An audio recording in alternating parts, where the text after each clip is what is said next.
6 weeks. Wow. And I just want to, first of all, thank everybody for the tremendous work that has gone in to supporting Southwest Virginia in this recovery. I wanted to cover 3 big buckets, and let me just first talk about the efforts on public assistance, which is really important to all the jurisdictions. We have 36 registrants for public assistance. Roanoke County is now in the process of hopefully being approved by FEMA to receive public assistance as well. There's been 93 applications for assistance within those counties, and 19 have been approved. So the process of assessing the public assistance needs, making filings, and receiving support is working. There's also been some, and it took, by the way, the amount of money that's been received already is $20 million has already flowed to folks who have requested public assistance. Again, this is public assistance. We'll get to individual assistance in a minute. Yeah, that's fine. Thank you. Oh, thank you. We've also had 2 important future grants that have come, one for flood mitigation and the other for hazard mitigation going forward. They total $59 million that will be put to work in order to help prevent future damage from future emergencies. We've also pressed forward with our personal debris removal that the state is managing. To put that in context, if you've been forced to have to clean out debris from your home and it's in your yard, you want it to go away. And so starting next week, we have now 7 counties that are participating in the personal debris removal. And that is a really good thing because we really start the meaningful cleanup. One of our biggest projects is at Claytor Lake, and Claytor Lake has completed about 10% of its debris removal. We would expect that to accelerate rapidly. There is an assessment going on right now as to how much remaining debris removal there is, and that will, of course, guide the work going forward. We're pleased with the progress at Claytor Lake. It's really important to get this taken care of quickly. A lot of people, their livelihood, but also their homes are on Claytor Lake. And so it is a big project and one that is moving quickly. With regards to individual assistance, this is very important for people who have suffered a loss in a variety of ways, and in particular, their residence or their home. We've had 10,000 registrations for individual assistance. Out of those registrations, what has been ordered is 2,700 home inspections, and so you can get a sense that a little bit more than 7,000 of those registrants needed something besides support for their home. The team has almost completed all of the home inspections, and so that's fabulous. And so that allows those individual assistance applications or registrations to move. Even to date, there's been $10.5 million paid out in individual assistance to Virginians who need the help. I'm encouraged by the pace of the work here, although at any time it's a day too long. People who have lost so much continue to just be anxious about when the assistance is going to arrive. And so I want to thank our friends from both VDEM and from FEMA for accelerating that process. With that, there are still 8 disaster recovery centers operational in the region, and those are really important places for Virginians to go get their support. On top of that, there is an enhanced applicant services team available. So people need individual assistance in order to either file for their first registration or to respond if they have had which is a rejection letter, which really isn't a rejection letter. Most of the time, it's we need more information. I am encouraged that the most common issue for rejection letters has been we can't get in touch with you. And so we just need to speak with you about a topic, and that's where the enhanced applicant services and and the disaster recovery centers are so important. So there's personal touch for folks, and we continue to work to try to find those folks. But oftentimes there is an interaction necessary, and that interaction sometimes is around the fact that there are elements that people have filed for that don't qualify for individual assistance. For example, if you had a refrigerator that was full of your most recent trip to the grocery store and it was lost, you can't claim that under individual assistance. And sometimes we just need to speak with people and let them know that so that they can get their application correct. Sometimes they just need more information. And oftentimes there's an insurance payment that exceeds and covers what the FEMA support otherwise would cover. These are the big reasons why people need to be contacted or taken through a process. And at the end of the day, though, the top issue for folks that are receiving these rejection letters is we need to speak with you live, and we're having trouble getting in touch with you. And so I encourage everyone to, one, respond immediately if you receive a letter that says you haven't been approved, and get to one of the disaster recovery centers. Contact FEMA. You can go to the website at www.fema.gov. And finally, there is an enhanced applicant services team that will help you through this process. 10,000 registrations have been filed. People are receiving the support.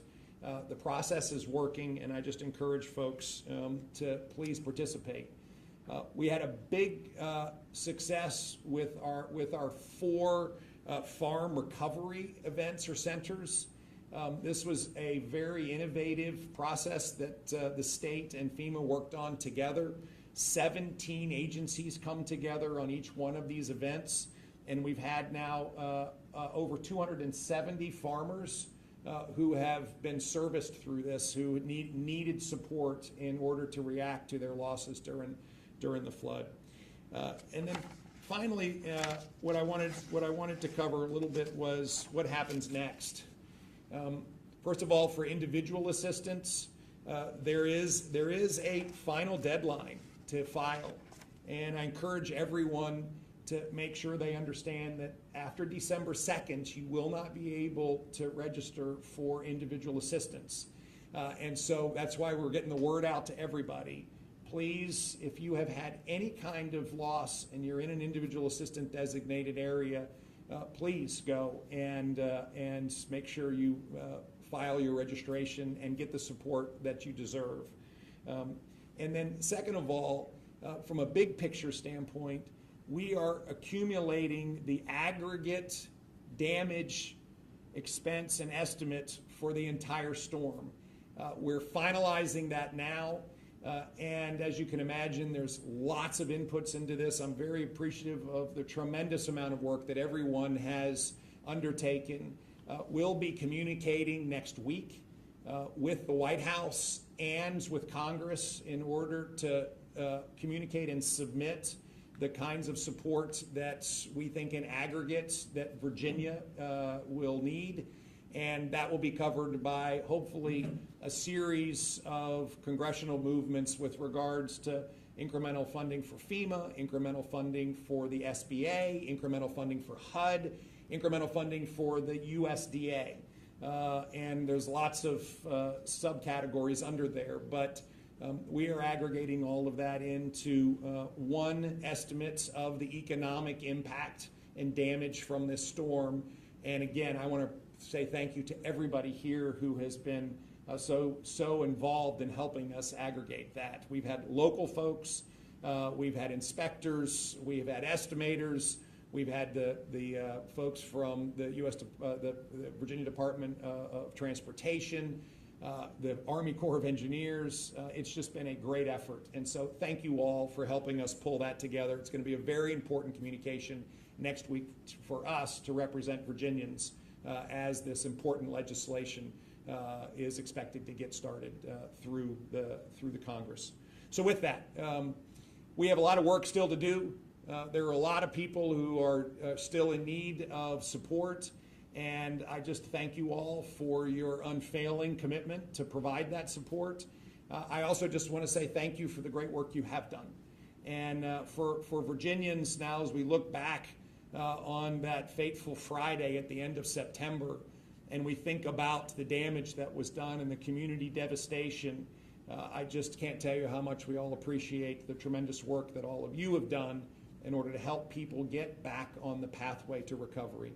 There's a lot of work to do still, in addition to providing the support for people to rebuild homes or repair homes, to get businesses up and running, to get Claytor Lake cleaned up, to get Highway 58 repaired, which is going to be a long-term project, to get the debris removed, to get businesses back on their feet, to get the creeper trail fixed in collaboration with the federal government, which is going to be a longer-term project. There is a lot to do. And so I don't mean to suggest that we are anywhere near the end of this, but at this moment, I just deeply appreciate the work that everyone is doing. And so with that, are we going to do questions here? Or are we going to do questions right here? I'm happy to take a few questions. Do you expect the state to provide aid for individuals who have experienced damage due to Helene? Yes, so we are in discussion of what the state may be able to do, and we first need to identify what the federal government's going to do, and then we will respond accordingly. I am optimistic that the federal government and the support from the federal government is going to be extensive, and then the states will step back and see what we'll need to do. It's certainly on the table and something that we've had good discussions with the General Assembly partners with, but we're going to have to wait to see what the federal government ultimately funds. Sure. Governor. Yes, ma'am. In speaking about relief efforts, there was a block earlier today in the Senate to refill the Small Business Administration's disaster relief program, and one that Senator Mark Warner did respond to, saying that it's going to cause, many businesses, including here in Virginia, to shutter. What are your opinions on that, and how do you believe this would affect Virginia? Well, as I said, I first believe that there will be bills, because I'm told, because we've been in conversations with, of course, Senator Warner and Senator Kaine. We've been in conversations with our congressional delegation in the House, really led by Morgan Griffith, who represents the 9th, where most of this damage was taking place, but all of our leadership, in addition to Speaker Johnson's office and folks in all the departments coming out of the executive branch. And I believe there will be a number of agencies funded, one of which needs to be the SBA. But as I said, we need FEMA to receive incremental funding. We need HUD to receive incremental funding. We need USDA to receive incremental funding.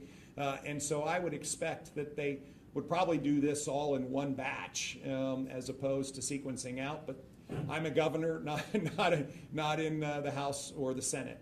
And so I'll leave that to them. I would expect that over the course of the next couple weeks, the funding estimates that we will be providing along with other states will be incorporated in the need. And of course, that will be translated into specific support from SBA, from HUD, from USDA, from FEMA, and other agencies. We have time for one more question. Yeah. Of the 10,000 registrants for the individual assistance, how many did you say actually received what they need, and then how many is left, and what is the time frame? So wonderful question, and I was just asking all of those exact same questions, and we monitor this every day. So, out of the 10,000, those are that have been registered, that are in process, and some of which have received rejection letters. And so it's the full group, and therefore how quickly people can respond to the issues that might have led to a letter that said you haven't been covered yet, come back and see us.